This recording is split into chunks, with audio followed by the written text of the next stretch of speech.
There are currently 10 million people in Britain who are registered as deaf, and the charity Action on Hearing says that number is increasing dramatically year on year, despite Britain being number one in the world for using surgical techniques to try and combat the issue. Campaigners say, though, that the NHS isn't doing enough quickly enough to try and get more people this type of breakthrough treatment. I'm joined now with Anna Oddy, who's 24 years old, who's recently had this surgery. Anna, thank you for joining me. Just tell me a little bit about your life before you had the surgery. Well, I've had hearing problems since I was about 4 or 5. I've had a number of grommets, which is typical in children, but it's actually caused a lot more damage to my ear. I've tried a number of different surgeries and also hearing aids, which has caused a lot of infection. Really, this was a last resort, but it's been quite a battle to get there so far.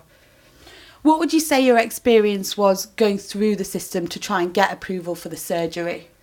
It's a lot of jumping through hoops, so there's a lot of things you've got to try, and I think quite often they probably know that they're not going to work.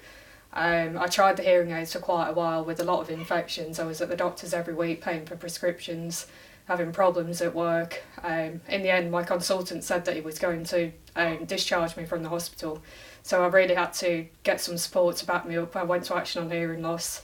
I looked into the NICE guidelines to see what my rights were. And in the end, obviously, I fought for it and I did get there. And what do you hope this implant will now bring you for the future? I'm just hoping that I'm going to be able to communicate with people and, be able to join in.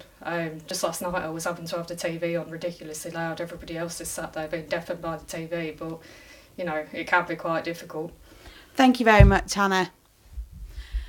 The NHS say that they simply cannot fund everybody to have this type of surgery. It costs around £10,000 per patient.